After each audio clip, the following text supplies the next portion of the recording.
Now, being someone that makes a lot of videos, I just want to let you know that making a video about yourself is really hard. My name's Sean Ames. I just had a strabismus surgery. You can see my right eye.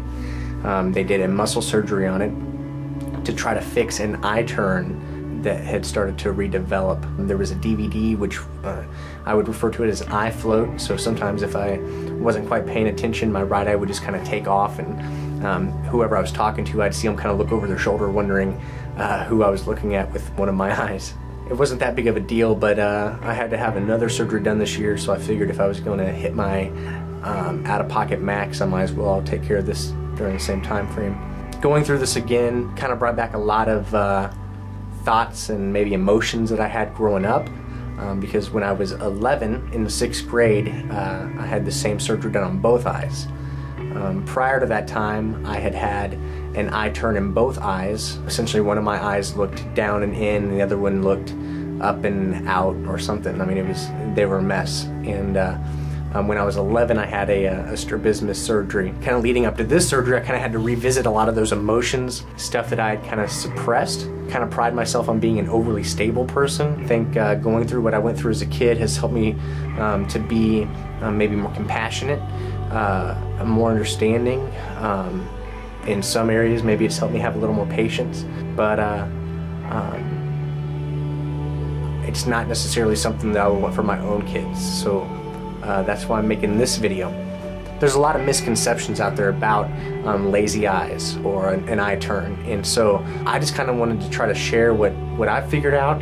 Maybe it can help you, maybe it could help someone you know or someone in your family, or you know, maybe you yourself, you have an eye turn that you've always been told you can't get fixed, or maybe one of your kids has an eye turn and eye doctors have just said, well, maybe it'll work itself out, maybe it won't.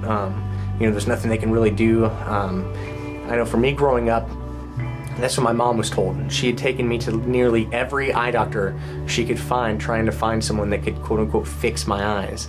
They tried patching me, they gave me glasses, they tried a bunch of different stuff, but they never told her that surgery was an option until when I was 11. She finally found a doctor who did muscle surgeries on kids, and I just want to tell you that surgery changed my life. They had patched my eye when I was in 1st and 2nd grade, and so I didn't learn to read like the other kids learned to read, because I was in every special reading class, I was in the special gym classes.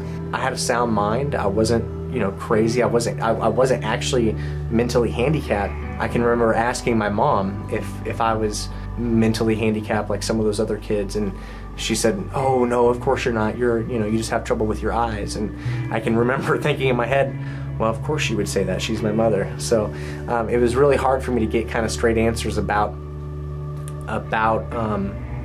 who I was. I struggled to find my identity, or to know kind of the place that I held in the world. A lot of times kids are mean as a defense mechanism, and so there were a lot of children that were rude to me, or to be honest, 90% of those kids probably did it because if they didn't pick on me, then someone was going to pick on them.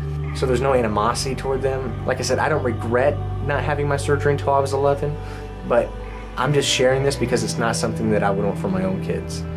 They can do eye surgeries on infants up. A lot of times if you can catch it young enough, there is still hope that your kid could develop 3D vision.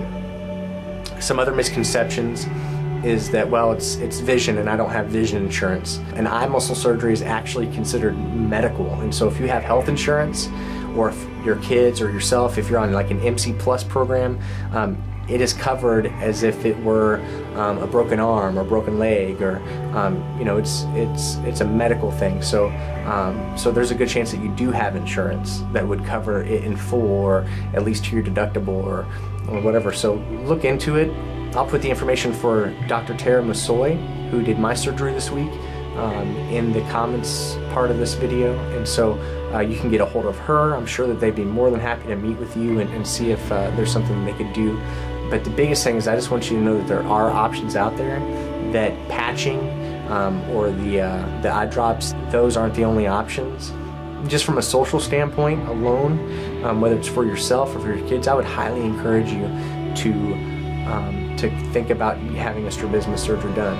If you have any questions at all about the strabismus surgery, or my doctor, or the recovery, please do not hesitate to send me a message. If you know anybody that has a lazy eye or an eye turn, or maybe it's someone in your family, or maybe it's you yourself, forward this to people that you might know. Whatever we can do to get this information out, that there are more options, and that that you or your kids or your family members can have straight eyes. They don't have to go to kindergarten feeling like an outcast. They don't have to be put in the special reading groups because their eye was patched and they didn't get a chance to learn to read. They don't have to be put in the special gym classes because they were overly clumsy. They can live a complete life